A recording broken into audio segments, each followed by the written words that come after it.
for Daniel the Spaniel. Now, this is the story of Daniel, more faithful to God than a spaniel, deported abroad with his nation, made light of his forced emigration. Dan was handsome, clever and striking, much to his conquering king's liking. But first, Dan and three pals faced a test, told to eat the king's meat with the rest. That is something, said Dan, we can't do, because non-kosher's offside for a Jew. No, we'll just eat the veg on its own. After 10 days, you'll see how we've grown. And it happened just so Dan said. The gang of four raced quickly ahead. So children, you know what this means. It is vital to eat all your greens. The king's name was Nebuchadnezzar, but nothing rhymes with Nebuchadnezzar. So instead, we'll call him King Neb. In those days, he was quite a celeb.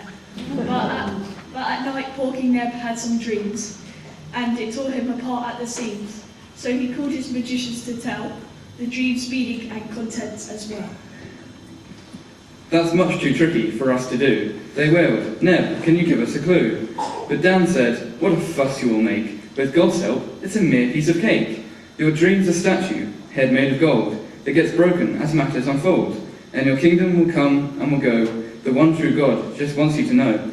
And good King Neb by Dan was impressed. His insights were quite clearly the best. So he promoted Daniel on high, and his three pals did well, by the by. Neb's successor was called Balthazar, much easier to rhyme with by far. Bel, he had no dreams to speak of at all. No, his problems were written on the wall.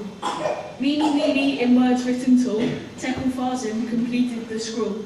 Balthazar was cut to the quick, the king's wise men remained pretty thick. But the queen said, no need to be sad, you can use the same man as your dad. When he was puzzled, he consulted old Dan, the wise can't, but you can find Dan can. So for Daniel, the king he did send, who said, Meany, your reign's at an end. You've been weighed up by God in the scale, and found wanting, you're down as a fail. When the Medes took over from Bel, Spaniel Daniel fared equally well. He became the top dog in the land, till some evil against him was planned. All knew of King Darius's pride, lions with sharp teeth and jaws opened wide. The satraps set traps for our Dan, who prayed to God, not Darius the man.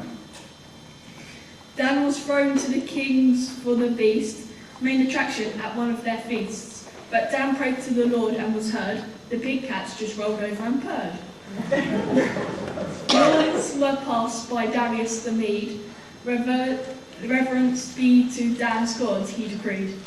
And Danny himself had some dreams, in which God showed him clearly his schemes. Danny boy put his faith in the Lord, wherever home, the most part abroad. Even faced with pending disaster, the spaniel stayed true to his master. And so, Daniel, the visionary man, teaches us to trust God for his plan. For now things will be looking quite bleak, but they might well look up in a week. Or perhaps we'll be faced to wait longer, so our faith grows stronger and stronger. But our faith we should try not to hide, rely on God, 'tis he who's our pride.